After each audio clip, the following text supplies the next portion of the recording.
अ, जब तक विजय भाई अपना पिटारा खोलते हैं, एक दो प्रश्न जो मुझे याद हैं मैं उन पे चर्चा करता हूँ।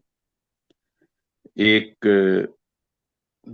बेटे ने जो बाहर है, भारत से बाहर हैं, विदेश में हैं, उनकी जिज्ञासा थी कि सभी जगह लोग नॉनवेज बहुत खाते हैं, उनका क्या होगा। हम शाकाहारी हैं, एक तो ये। दूसरे, ऐसी जगह जहाँ नॉनवेज बहुत मिलता है और मोस्ट बोलना चाहिए वो स्टैंडर्ड है खाने का, वहां पे जो आदमी शाकाहारी हैं वो कैसे सरवाइव करेंगे। तो एक तो बड़ी ही इंटरेस्टिंग बात है जो मुझे थोड़ी सी अजीब सी लगती है कि जब अंग्रेजी में हम बोलते हैं कि ये आदमी नॉन वेजिटेरियन है। देखिए, नॉन वेजिटेरियन तो कोई होता नहीं है। नॉन वेज का मतलब है जो आदमी वेजिटेरियन नहीं है, वेज नहीं खाता है। तो वेज तो सभी खाते हैं। ये है कि हम लोग मीट नहीं खाते हैं, अंडा नहीं खाते। हिंदी के जो शब्द हैं वो बहुत अच्छे हैं, शाकाहारी और मांसाहारी। कि जो मांस का सेवन करे, शाकाहार का तो सेवन कर ही रहा है, जो मांस का सेवन करे वो मांसाहारी। हिंदुस्तान में भी बहुत लोग हैं जो मांसाहार खाते हैं। अभी मेरे पास एक मैसेज आया है कि आवाज साफ नहीं है। या तो जिस व्यक्ति ने बोला है उसकी प्रॉब्लम हो सकती है उसके यहाँ, क्योंकि बाकी लोगों का मैसेज ये है कि आवाज साफ है। थोड़ी आवाज कम आ रही है तो महाराज जी। हल्की सी थोड़ी आवाज। कम आ रही है। मैं हाँ जी। वो और थोड़ा सा माइक के पास को आता हूँ। हाँ जी। तो जहाँ जैसे मैं आपसे बात कर रहा था कि मांसाहार जो लोग कर रहे हैं, पहली बात तो हमें चिंता किसकी होनी चाहिए? चिंता हमें अपनी होनी चाहिए। अपने बारे में हमें सोचना है कि हम क्या करें। बाकी लोग क्या कर रहे हैं हमारे अपने परिवार में ही, अपने दोस्तों में, मित्र प्यारों में, रिश्तेदारों में हम देखते हैं कि बहुत से लोग हैं जो मांसाहार करते हैं या जो नशीले पदार्थों का सेवन करते हैं।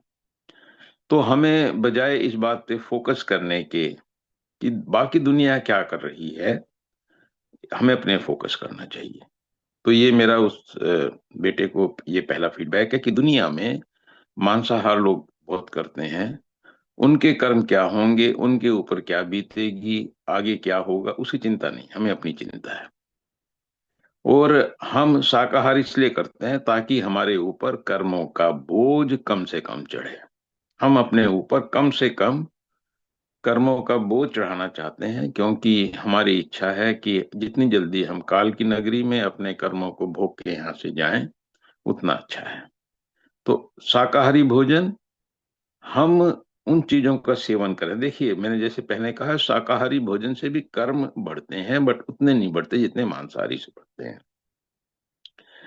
तो ये इसके लिए है कि हम अपने ऊपर कर्मों का बोझ कम से कम चढ़ाएं। हिंदुस्तान में हम लोग जहाँ रहते हैं वहाँ ये समस्या नहीं है कि हमको बाहर खाने को क्या मिलेगा। पर जो लोग बाहर हैं, मैं उस बच्चे की ये समस्या समझता हूँ कि बहुत सी जगह ऐसी हैं जहां पर बहुत ढूंढने से ही कुछ शाकाहारी मिलता है। बट ऐसा नहीं है कि विदेशों में शाकाहारी भोजन उपलब्ध नहीं है। काफी जगह बड़ी आसानी से मिलता है। मेरा अपना जो मैं जितना घूमा फिरा हूँ उसके आधार पे मैं कह रहा हूँ, हाँ कुछ जगह ऐसी हैं जहाँ दिक्कत आती है। तो ये हमारे सब्र का, हमारे परीक्षा का टाइम होता है कि हम यहाँ पर कैसे सरवाइव करेंगे।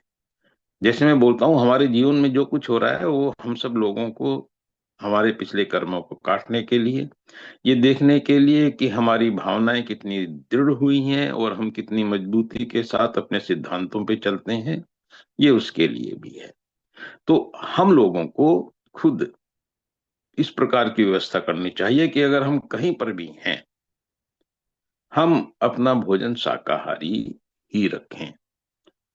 हम कोई एक्सक्यूज ना दें अपने आप को कि हम इस वजह से भोजन नहीं कर पाए शाकाहारी, इसलिए हमको मांसाहारी भोजन करना पड़ा। कुछ बच्चे ऐसे भी हैं जो ऐसे रेस्टोरेंट में काम करना पड़ता है जहां पर दोनों प्रकार के भोजन उनको तैयार करने पड़ते हैं। वो उनकी मजबूरी है, वो उनके काम का हिस्सा है। अगर हमको ऐसी जगह कार्य मिले जहां मैं इस गतिविधि से बच सकूं, बहुत अच्छा है। पर क्योंकि हमारे पास विदेशों में इतनी चॉइस नहीं होती, जो भी काम मिलता है मजबूरी में हमको उसे उठाना पड़ता है, तो वो काम काम है, काम की मजबूरी है। इसलिए हम उसके लिए तो एक बार को क्षमा प्रार्थी हैं, पर जानबूझ के मांसाहारी भोजन करना, उससे हमको बचना चाहिए। स्वाद के लिए मांसाहारी भोजन हिंदुस्तान में भी हम बहुत करते हैं, उससे बचना चाहिए। तो ये मेरा सुझाव है कि हमें अपने ऊपर फोकस करना है, और कैसी भी परिस्थिति में हमें अपने लिए मांसाहारी भोजन की तरफ बिल्कुल नहीं बढ़ना है। शाकाहारी भोजन का इंतजाम करना है, जो कि हो सकता है, संभव है, असंभव नहीं है। कई जगह मुश्किल हो सकती है। अब धीरे धीरे शाकाहारी भोजन का प्रचलन सभी जगह तेजी से बढ़ रहा है, और मैं देख रहा हूँ कि सभी जगह ऐसे रेस्टोरेंट मिल जाते हैं कि जहां आप चाहें तो वो भोजन कर सकते हैं। अगर वो ना भी हो तो आप रेडी टू कुक चीजों से भी अपना भोजन तैयार कर सकते हैं। तो विजय भाई अगर जुड़ चुके हैं तो वो आगे को उठा सकते हैं, या कोई और भाई बहन अपनी बात कह सकता है। महाराज जी हैंड रेज हुआ है जी एक। इन्हीं का क्वेश्चन है, लगते हैं जी, क्या डाउट है? अनम्यूट कर लीजिए आप।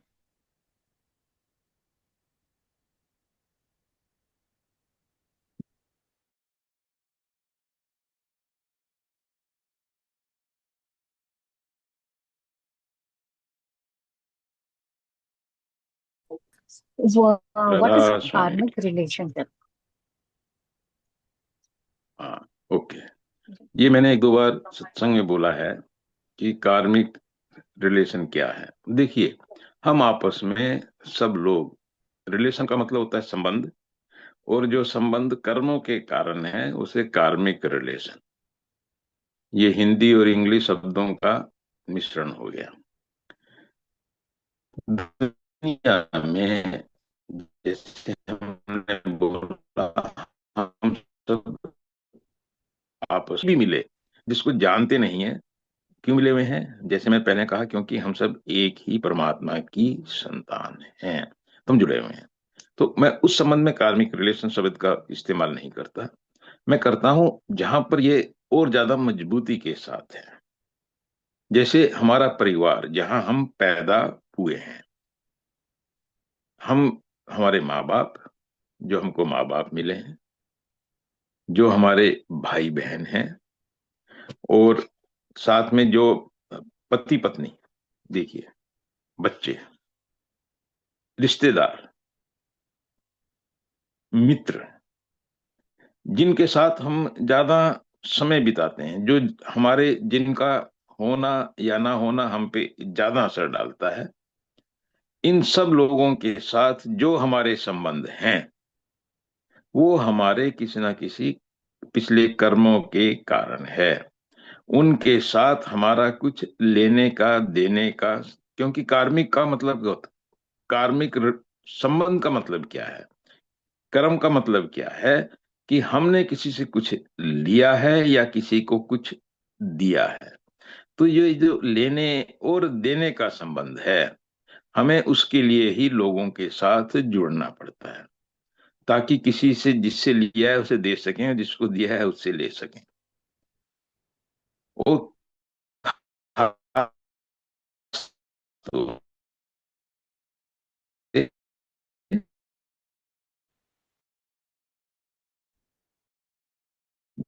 जिसका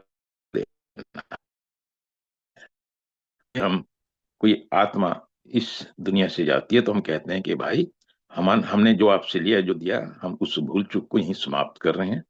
आप भी इन संबंधों से अलग होके जाएं, और हम भी इस दुनिया में उन संबंधों के बिना रहें। देखिए, जब मैं पहले भी मैंने कहा है कि जब हम किसी का कुछ लेना होता है, किसी से कुछ लेना है, हम माफ कर सकते हैं, हम कह सकते हैं कि भाई मैं नहीं लूंगा। पर जिसका देना है वहां चीज हमारे हाथ में नहीं होती, हमको देना ही पड़ता है। तो ये जो लेने और देने के कारण सभी लोगों के साथ हम जुड़ जाते हैं, तो ये हम कर्मों के कारण जुड़े हैं। तो इसको बोलते हैं कि हमारा कार्मिक रिलेशन। फिर क्या होता है, जब लेना देना हमारा आपस में समाप्त हो गया, अब वो एक कोई आत्मा, उसने सबके साथ अपने इन चीजों को पूरा कर लिया, तो फिर उसका यहां से जाने का समय आ जाता है। तो कार्मिक रिलेशन हम जितना जल्दी भोगें यहाँ, उतना अच्छा है। हम कम से कम पिछला भोगें, आगे के हम कम से कम बनाएं, ये भी हमको ध्यान रखना चाहिए। और जो बनाए वो अच्छे वाले बनाए, जहां देने के हों, लेने के ना हो। अगर देने के होंगे तो हम यहाँ से जाते हुए ये कह के जा सकते हैं कि भी जिसका हमको, जिससे हमको लेना है, हमने सब माफ किया, हमें किसी से कुछ नहीं चाहिए। देने के लिए दुनिया में फिर आना पड़ेगा। और अगर हमने किसी को इस इच्छा के वशीभूत होके दिया है, तो फिर संबंध और ज्यादा बनेंगे। इसलिए बोलते हैं कि जब हम किसी को कुछ दें, तो हम अनिच्छा होके दें। दान भी दें तो अनिच्छा होके दें। दान हमको यही सिखाता है कि जीवन कैसे जीना चाहिए। किसी लालच में, किसी प्रलोभन में, किसी इच्छा को रख करके दान करना भी एक बड़ा कर्म बन जाता है। दान करना हमें कर्मों के जंजाल से निकलना छुड़ाता है। तो जो कार्मिक रिलेशन है किसी के साथ, हमारे जो लेने देने के संबंध हैं, उनके कारण इस जिंदगी में हमारा सफर कितना रहेगा उसके साथ, यह तय होता है कि हमारा कितना सफर रहेगा उसके साथ। और उसी के साथ जब वो संबंध ढीले पड़ जाते हैं, तो फिर हमारे आपस में संपर्क भी कम हो जाते हैं। उसी के अंदर फिर हम एक दूसरे से दूर चले जाते हैं। एक चीज हमको और ध्यान रखनी है, कुछ संबंध ऐसे हैं, कुछ संबंध ऐसे हैं कि कोई व्यक्ति हमारे साथ, हम कुछ नहीं कर रहे हैं, फिर भी हम देखते हैं कि उसका स्वभाव हमारे साथ कठोर है, कुटिल है, हमको अच्छा नहीं लगता। हमारे दोस्त भी होते हैं ऐसे, रिश्तेदार भी होते हैं। ये भी कार्मिक रिलेशन के कारण है। हमने तो कुछ नहीं किया, हमें लगता है हमने तो इसको परेशान नहीं किया, हमने इसको कुछ नहीं कहा, फिर भी देखो इसका रवैया मेरे साथ कैसा है। कहीं ना कहीं पहले किसी न किसी जन्म में हमसे कुछ हुआ है, अब वो हमको इन संबंधों के कारण मिल रहा है। अगर अब हमारी रिएक्शन बिल्कुल वैसी ही होगी जैसी वो व्यक्ति कर रहा है, इसका मतलब हम अपने बोझ को बढ़ा रहे हैं। जहां तक हो सके ऐसी परिस्थिति में यह जानते हुए कि यह व्यक्ति, इस व्यक्ति का ये स्वभाव कुछ कर्मों के कारण है, जिसमें इसके भी कर्म है, मेरे भी कर्म है। अब मैं इनको अपने ऊपर और ज्यादा ना बढ़ाऊं, मैं अपने आप को इनसे बचा के रखूं। तो अगर किसी व्यक्ति का हमारे साथ कुटिल स्वभाव है, और यह मैं अपने निजी अनुभव से भी कह सकता हूं कि बहुत लोगों के साथ यह ऐसा होता है, और जब मैं बैठ के एनालाइज करता हूं कि भाई मैंने ऐसा नहीं किया, फिर भी ये व्यक्ति क्या है, तो मैं इस निष्कर्ष पे पहुंचता हूं कि भाई या तो मेरे से कुछ ऐसा हुआ है जिसका मुझे भान नहीं है, और ऐसा होता है, और या फिर ये कुछ पिछला है। तो मैं दोनों ही हालत में यह विचार अपने मन में लेके आता हूं कि अगर मेरे से पास्ट में कोई गलती हुई है, भूतकाल में कोई गलती हुई है, मैं उसको दोहराऊंगा नहीं। अनजाने में भी अगर मेरे से कुछ गलती हुई जिसका मुझे ज्ञान नहीं है, आगे मैं होशियार होकर के और चौकन्ना होकर के अपना व्यवहार व्यवहार उस व्यक्ति के साथ करूंगा। और तीसरी बात, अगर उस व्यक्ति का स्वभाव अभी भी मेरे साथ वैसा ही है, तो यह मेरे पिछले कर्मों के कारण है। तो मैं उसको हंसते हंसते प्यार से उसको इस जीवन में झेल करके आगे के लिए इन संबंधों से बाहर निकलने का प्रयास करूंगा। यह व्यक्ति हमारा रिश्तेदार भी हो सकता है, बहुत निकट का संबंधी भी हो सकता है, परिवार का व्यक्ति भी हो सकता है, परिवार में से भी हो सकता है। और अधिकतर जब हम कहीं हमारे विवाह होता है कहीं हमारा, खास तौर से वहां से भी कोई ना कोई ऐसा सज्जन हमको मिल सकता है, क्योंकि वो रिश्तेदार हैं हमारे। तो इन संबंधों में जो खटास किसी व्यक्ति ने पैदा की हुई है, उस खटास का असर अपने ऊपर पड़ने से, कोई दोस्त अगर ऐसा है, उन संबंधों का असर अपने ऊपर पड़ने से बचाने के लिए हमको नाम का सहारा लेना चाहिए। हमको नाम का जाप करना चाहिए, मन ही मन अपने आप को मजबूत बनाना चाहिए, और ये सोचना चाहिए कि ये परिस्थिति मेरे सामने इसलिए पैदा हुई है कि कहीं ना कहीं कुछ संबंध है, और मुझे इसको हंसते हुए, इससे निर्लेप होकर के, इससे बचते हुए अपने जीवन को जीना है। इन परिस्थितियों में पढ़ के मुझे दोबारा से काम, क्रोध, लोभ जैसी भावनाओं में क्रोध पैदा नहीं करना है अपने अंदर, घृणा पैदा नहीं करनी है अपने अंदर, नफरत पैदा नहीं करनी है अपने अंदर इस व्यक्ति के प्रति। इस प्रकार के जो संबंध हैं, इनको मैं कार्मिक रिलेशन, क्योंकि ये थोड़े भारी पड़ते हैं, उस टाइप से इनकी व्याख्या करता हूँ।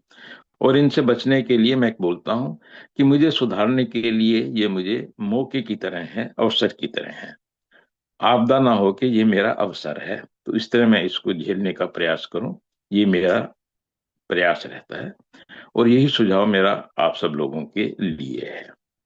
मेरे अपने जीवन में भी इस प्रकार के बहुत से व्यक्ति हैं जहां मैं ये मानता हूं कि कहीं ना कहीं मेरे से भी कुछ ना कुछ ऐसा हुआ है जिसका मुझे आभास नहीं, या इस जन्म में या पहले, जिसकी वजह से यह व्यक्ति मेरे साथ इस प्रकार का स्वभाव कर रहा है। तो ये सब कार्मिक रिलेशंस में आते हैं, पिछले कर्म हैं, उन कर्मों के संबंध हैं। तो कर्मों के इन संबंधों को मैं ऐसे इसकी समझता हूं, और ऐसे अपना व्यवहार करने का प्रयास करता हूं। हर बारी मैं सफल हूं ये जरूरी नहीं है, प्रयास होता है कि मैं सदा सफल हूं, मैं कभी क्रोध करके इस प्रकार की भावनाओं में ना उलझूं।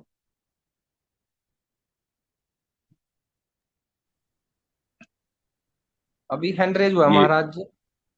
हाँ बेटे। हाँ जी, गुलाब अंकल जी ने भी किया है और वंशिका ने भी किया है हैंड रेज। हाँ, तो एक एक करके दोनों को आप हाँ जी, अनम्यूट कराइए उनको, और फिर गुलाब अंकल जी आप अनम्यूट कर लीजिए।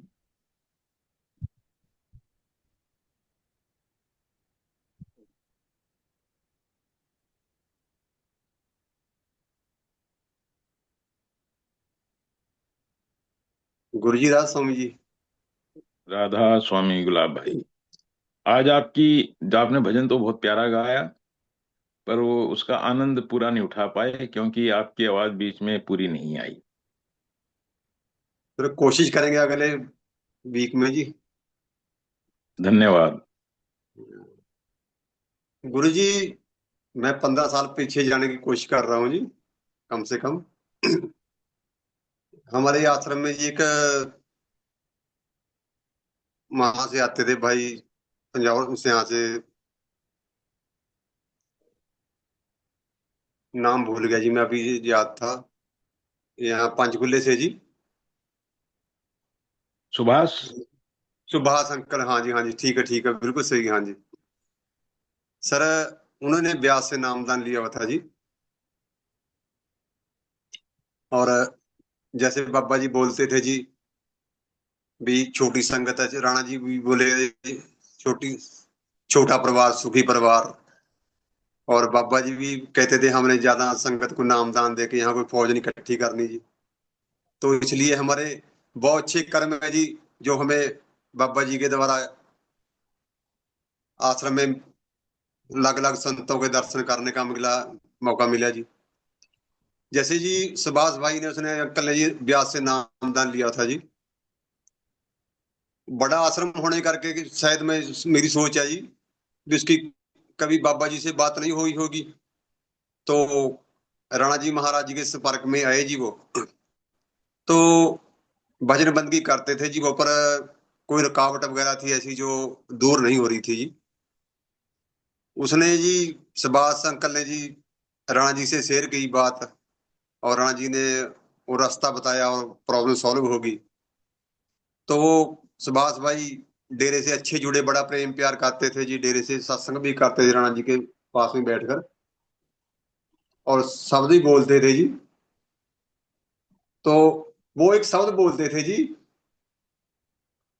जय तू चार पदार्थ लेने सेवा कर ले साधुआं दी जी। गुरु जी जया शायद हमें तो पता नहीं कौन से चार पदार्थ है जी, ये पूछना चाहता था जी, जब पता चल जाए तो कौन से चार पदार्थ होते हैं जी।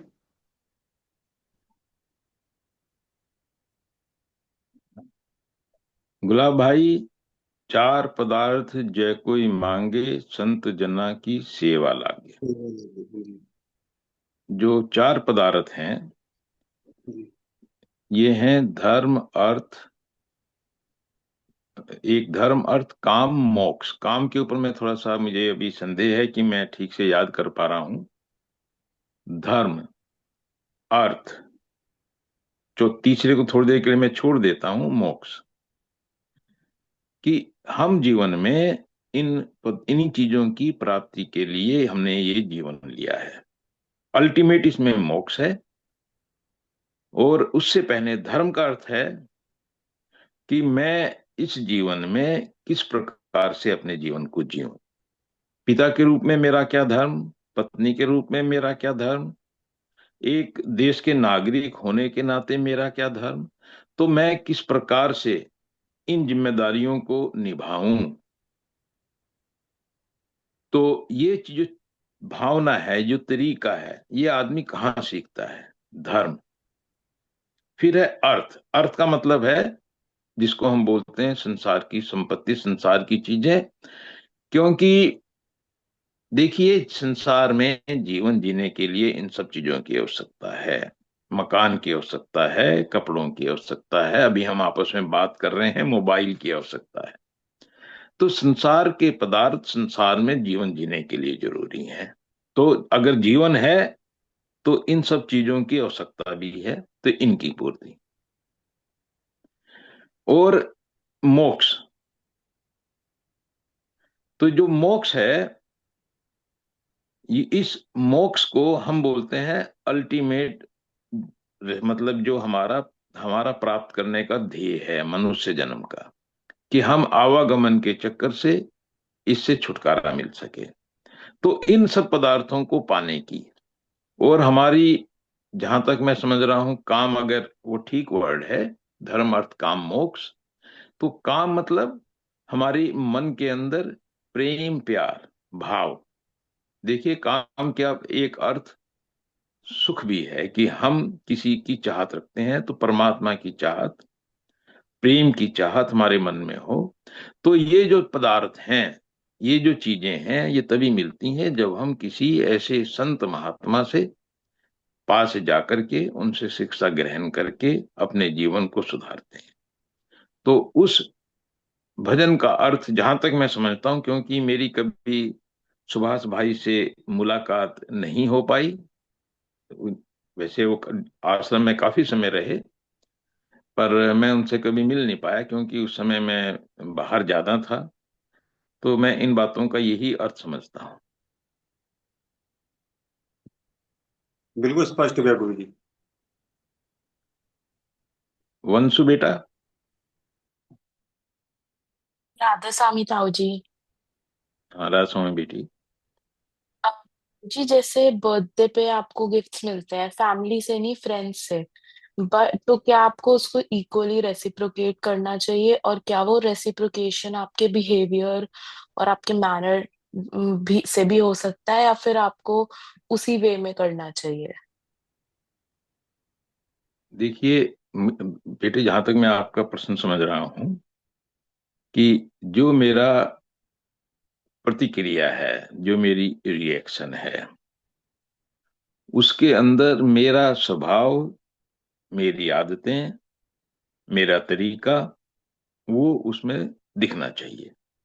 सिंपली जैसे उसने किया मैं वैसे ही रिएक्ट करूं, तो मैं रिएक्शन मोड में हूं। हम लोगों को एक्शन मोड में आना है, रिएक्शन से बचना है।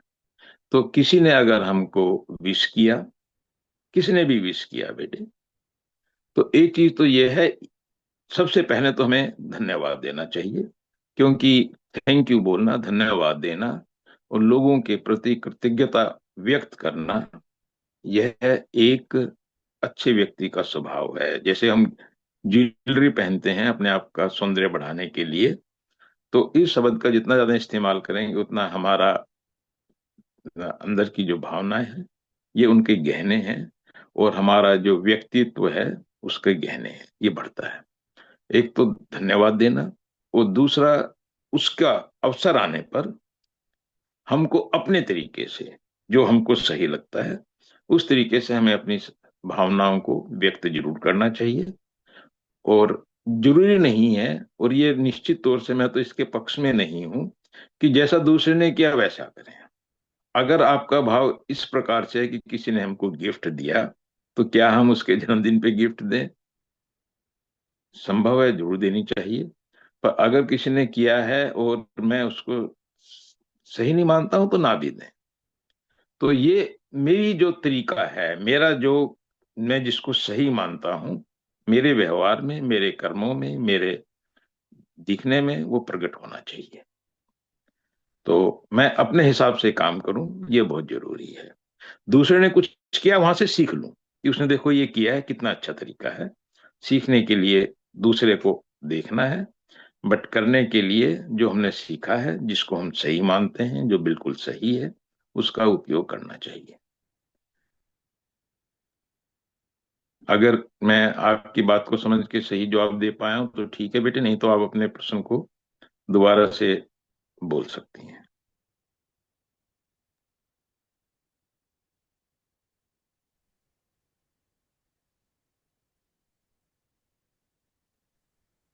हाँ जी। ताऊ जी तो कहते हैं कि हमारे ऊपर कभी किसी का एक्स्ट्रा नहीं हमें रखना चाहिए। तो क्या ये उससे तो अगर हम उतना नहीं रेसिप्रोकेट कर रहे तो क्या हम हमारे ऊपर कर्मों का डेट हो गया? हाँ, अब मैं आपकी बात को समझ रहा हूँ। कई बार बहुत से लोग मान लिया गिफ्ट दे रहे हैं, कुछ दे रहे हैं, वो इतनी बड़ी चीज दे रहे हैं जो हम किसी कारण से रेसिप्रोकेट नहीं करना चाहते। उन्होंने जो किया वो हमको बोझ की तरह महसूस हो रहा है। जरूरी नहीं है, क्योंकि अगर आप रेसिप्रोकेट करेंगे तो आपको ये भी डर है कि आप अपने से अति करके आपने किया, आपने आगे बढ़ के किया, और अब उस व्यक्ति के लिए एक और मौका मिलेगा, फिर वो करेगा और ये साइकिल चल पड़ेगा, और ये आपके लिए एक बोझ की तरह होगा। तो ऐसे में हमको रेसिप्रोकेट नहीं करना चाहिए। किसी आदमी ने मुझे इतना बड़ा गिफ्ट दिया जो मेरी क्षमताओं से बाहर है कि मैं उसको वैसा ही गिफ्ट उसको दूं, तो हमको एक चीज तो ये है, पहले तो जहां तक हो सके पोलाइटली हम मना कर सकते हैं कि भाई ये गिफ्ट नहीं है, गिफ्ट तो छोटा होता है, प्यार में होता है। बट अगर हमको लगता है कि ये संभव नहीं है, इसको लेना पड़ेगा, तो अपने ऊपर बोझ उतारने के बहुत से तरीके हैं। एक तो आपको ये करना है कि ये श्रृंखला आगे ना चले, इस श्रृंखला को रोकना है। और रोकने का तरीका ये है कि मैं वैसा व्यवहार ना करूं जैसा उसने किया है। मैं एक बार नहीं दूंगा, दो बार नहीं दूंगा, तीन बार नहीं दूंगा, तो फिर वो व्यक्ति अपने आप देना बंद कर देगा। तीसरी चीज, उसके बाद दूसरी चीज, हमको ऐसी चीजों के उपयोग से, प्रयोग से बचना चाहिए, और इन चीजों को अपने ऊपर यूज नहीं करना चाहिए। देखिए, हम दूसरों को नहीं रोक सकते कि वो हमारे साथ कैसा व्यवहार करें, बट हम अपने आप को संभाल सकते हैं। तो किसी ने मान लिया मुझे एक ज्वेलरी सेट दे दिया, तो मैं क्या करूं? मैंने उसको मना किया, उसने दिया मुझे, अंगूठी दे दी मुझे, तो मैं उसको अपने व्यक्तिगत यूज में लाने से बचूं। हम उसको आगे धर्म के काम में लगा दें, उस व्यक्ति को, अगर उसकी वैल्यू बहुत ज्यादा है। तो इस प्रकार से वो बोझ मेरे ऊपर नहीं आया, मैंने उस बोझ को आगे दे दिया। मैं उस व्यक्ति को वापस नहीं कर सकता था, पर मैंने उसको धर्म के काम में लगा दिया। तो मैंने अपने ऊपर, जैसे आपने कहा, उस बोझ से मैंने अपने आप को बचा लिया।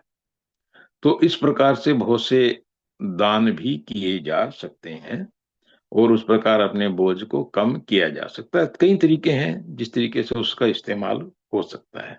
आप किसी नीडी व्यक्ति को वो वस्तु दे सकते हैं जिसकी आवश्यकता है। बट हमको ये ध्यान रखना है कि उसमें हमारा देने का भाव नहीं आना चाहिए कि देखो मैंने उसको दे के उसकी मदद की, नहीं। ये तो मैंने अपना बोझ उतारने का लिए किया। तो इसलिए बोलते हैं दान देते हुए, कुछ भी करते हुए किसी भी प्रकार की इच्छा या किसी भी प्रकार की भावना उसके पीछे नहीं रखनी चाहिए, उनसे बचना चाहिए।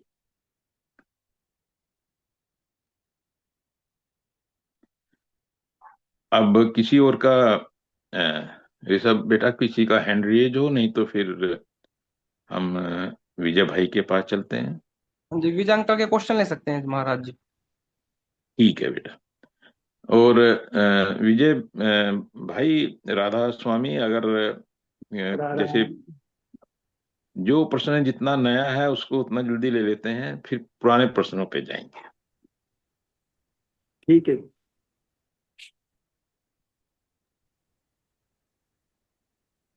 राधा स्वामी जी। राधा स्वामी विजय भाई।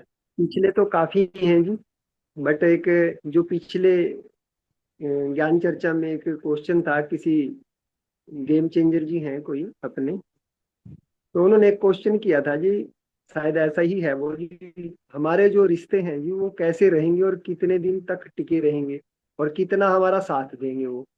क्या हमें अपने रिश्तों को बचाने के लिए प्रयास करना चाहिए या कर्मों के ऊपर छोड़ देना चाहिए, भी जो ऊपर वाले की इच्छा उसके ऊपर छोड़ देना चाहिए, शायद ऐसा उनका एक क्वेश्चन था जी। हाँ, विजय भाई देखिए, हम तो हमारे साथ तो हो वही रहा है जो हमारे कर्म हमसे करा रहे हैं। कई बार तो हमारी रिएक्शन भी हमारे कर्मों के कारण है। उसी चक्र से हमको बाहर निकलना है। मैं बोलता हूं कि कर्मों की वजह से जो हमने कर्म किए, मैं उसको रिएक्शन बोलता हूं। हमको रिएक्शन मोड के बजाय एक्शन मोड में आना चाहिए। अब हम उस व्यक्ति के प्रश्न को समझने का प्रयास करते हैं, क्योंकि उस व्यक्ति ने ये प्रश्न नहीं पूछे कि हमारे संबंधों को क्या हमको बनाए रखना चाहिए। तो मैं इसको ऐसे समझ रहा हूं कि अगर संबंध बने हैं, बन रहे हैं, अपने आप मेंटेन हो रहे हैं, तो फिर ये प्रश्न ही नहीं उठता। प्रश्न उठा है कि कुछ संबंध हैं जो टूट रहे हैं। तो वो व्यक्ति ये समझने का प्रयास कर रहा है कि जो संबंध मेरे खराब हो रहे हैं, टूट रहे हैं या कड़वे हो रहे हैं, क्या मैं उनको ठीक करने का प्रयास करूं या छोड़ दूं। क्योंकि अगर वो मीठे थे, अच्छे थे, मधुर थे, तो ध्यान ही नहीं जाता मेरा।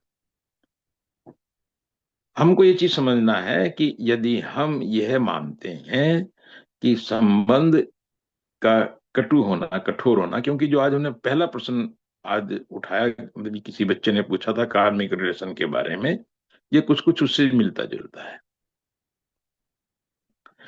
कुछ संबंध हमारे इतने खराब रहते हैं आपस में, अगर हम प्रयास करेंगे तो भी वो ठीक नहीं होंगे। कुछ ऐसे हैं कि हमारे प्रयास करने से वो ठीक हो सकते हैं। हमको ये देखना चाहिए कि हम इसमें क्या करें। अगर हमारा कहीं गलती है, हमसे कुछ मिस्टेक हो रही है, हम अपने आप को ठीक करें। अपने आप को सुधारना हमारी जिम्मेदारी है। दूसरे व्यक्ति को हम सुधार दें, ये तो अकल्पनीय है। हम सोचते हैं, ऐसा होता नहीं है। अगला आदमी सुधरता है अपनी इच्छा से, जो वो सुधरना चाहता है। तो हमारा नियंत्रण किसके ऊपर है? अपने ऊपर है।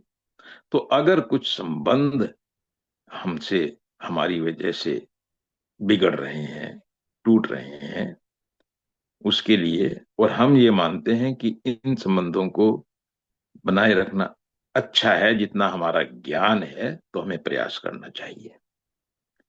कि अपने आप ठीक हो जाएंगे, ये भावना नहीं। परमात्मा ने बुद्धि दी है, परमात्मा ने बुद्धि दी है, तभी हमने ये प्रश्न उठाया है।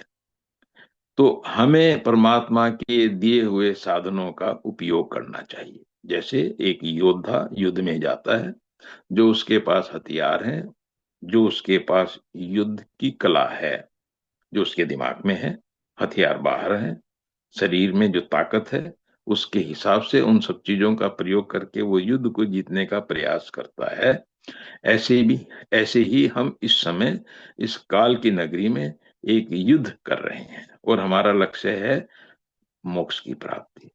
तो उस लक्ष्य की प्राप्ति में जो हमारा युद्ध है, इस युद्ध में जो भी परमात्मा ने हमको हथियार दिए हैं, उनका प्रयोग करते हुए हमको यहाँ विजय हासिल करनी है।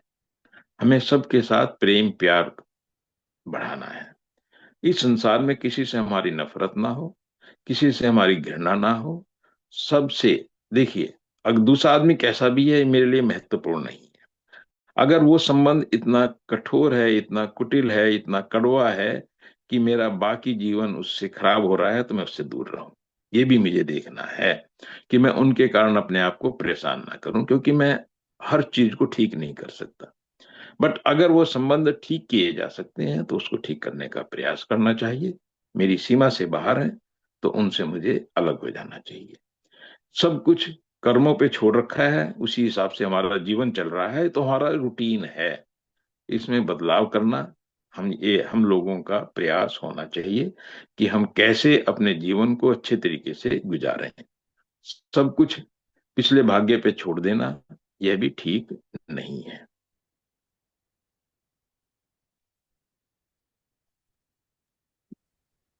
विजय भाई, जी। मैं वो प्रयास कर रहा हूं कि मैं आज, क्योंकि मैंने देखा कि कई बार प्रश्नों का जवाब देते हुए समय ज्यादा हो जाता है। समय जी हमारे पास हर प्रोग्राम में सीमित होता है। तो मैं कोशिश कर रहा हूं, आज मेरा ये प्रयास था कि मैं थोड़ा संक्षिप्त रहूं जवाब देते हुए जी। या चर्चा शायद करते हुए। जी, शायद एक हैंड रेज हुआ है जी, शायद इसी क्वेश्चन के ऊपर वो कुछ पूछना चाहते हैं, नहीं तो फिर मैं दूसरा क्वेश्चन कोई ले लेंगे जी एक नहीं, बार। जो आदमी उपस्थित है हाँ यहाँ जी। पर, उन व्यक्तियों का प्राथमिकता है, और जो आपके पास पिटारा है वो सेकेंडरी है। जी, ऋषभ बेटे, हैंड रेज जिनका हुआ है उनको एक बार अनम्यूट कर देंगे आप। रणविजय जी को अनम्यूट कर देंगे। जी। राधा स्वामी ताऊ जी। हाँ, राजस्वामी बेटी। ताऊ जी, मेरा प्रश्न ये था कि जैसे हम बोलते हैं, जैसे अपने लिए या किसी को भी बोलते हैं कि हमें अपने गुरु पे बहुत विश्वास है। गुरु हो चाहे हम जो भी, मतलब हम बोलते हैं भगवान पे, हमारे इष्ट पे, कि हमारा बहुत विश्वास है उनके ऊपर।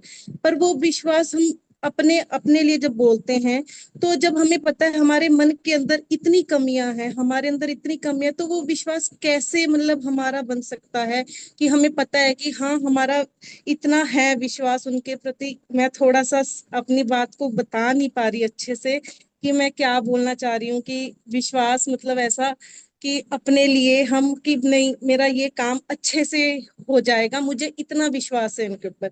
पर मुझे ये भी पता है कि हमारे अंदर इतनी कमियां भी हैं, कि जो हमारे भगवान ने जो हमारे गुरु ने हमें चीजें बोली, हम उन पे तो पूरा चल अच्छे से चल नहीं पा रहे। तो फिर हम कैसे विश्वास कर ले कि हमें पता है कि हम विश्वास कर सकते हैं उनके ऊपर। मेरा थोड़ा मन में ये बातें चलती हैं कि मैं ये पूछूं कि कैसे अपने गुरु पे विश्वास हम अपना पक्का कर सकते हैं।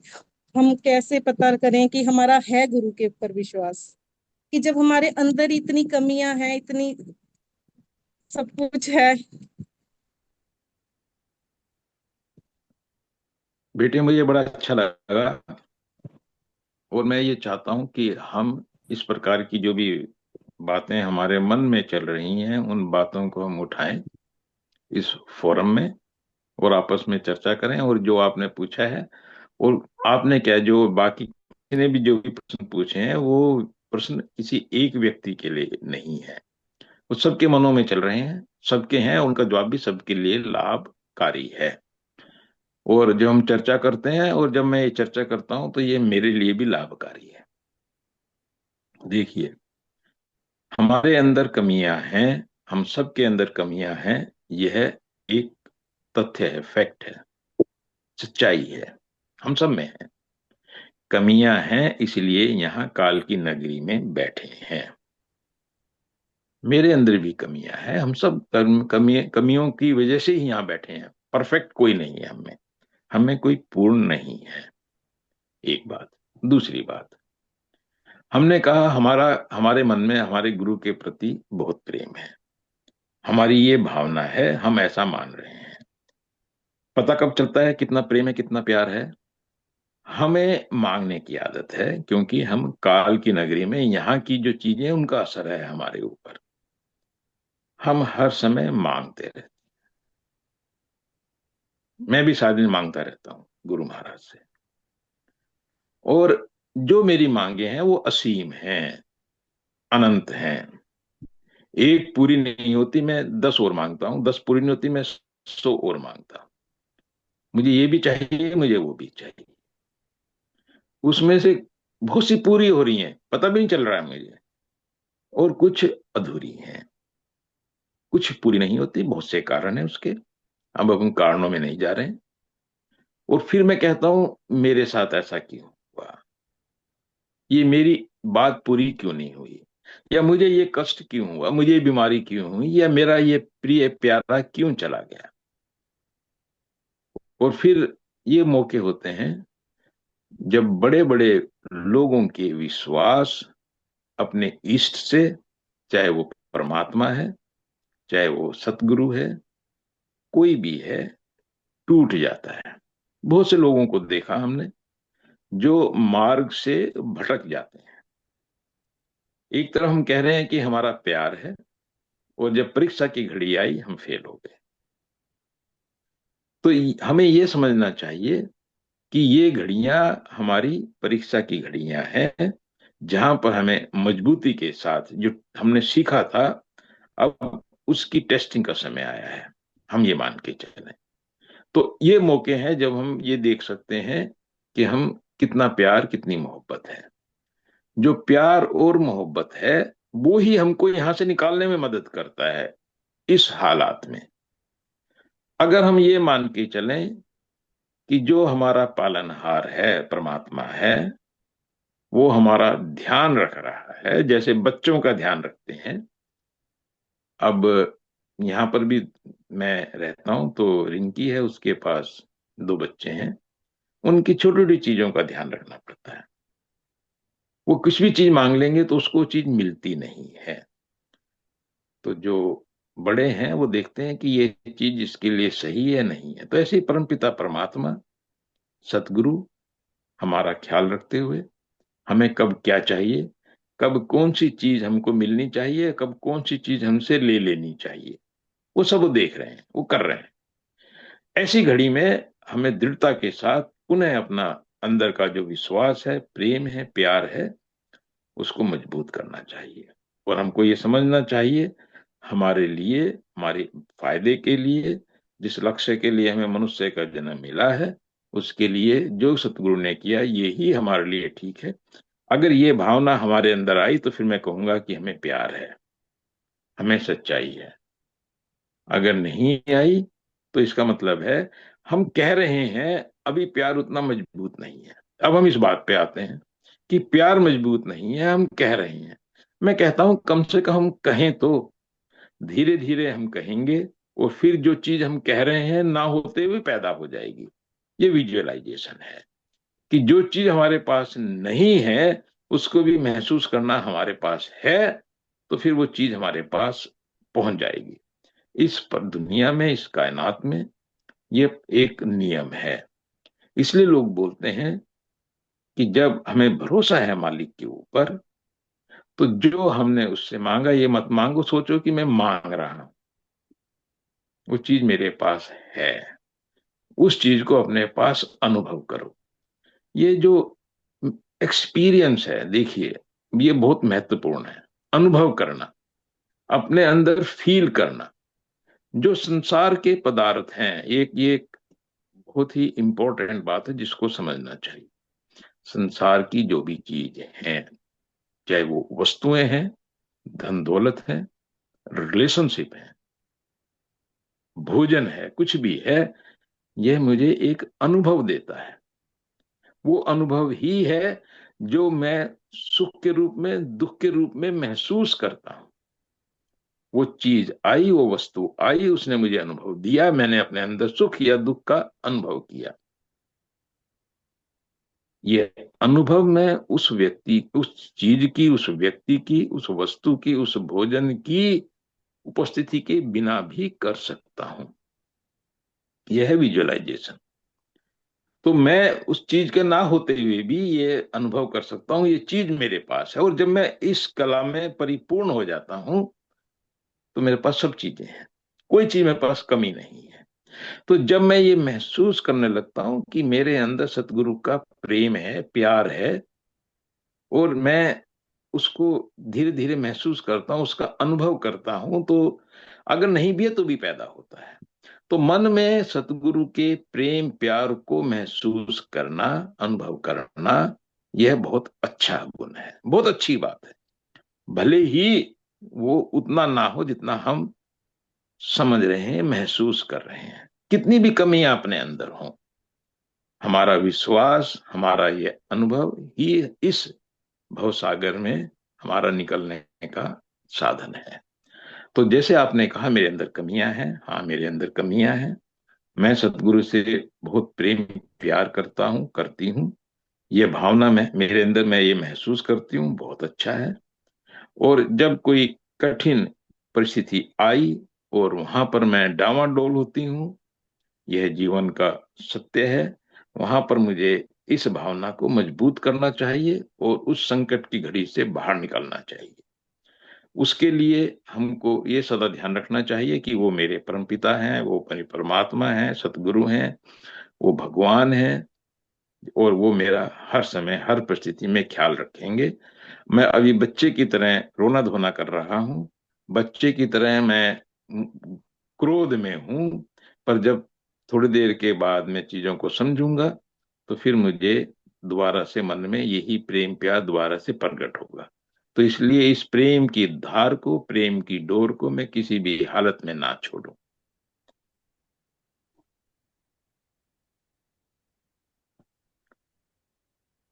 तो जी अंदर महसूस करना प्रेम प्यार को, ये बहुत आवश्यक है, और जो आप कर रही हैं ये बहुत अच्छा है।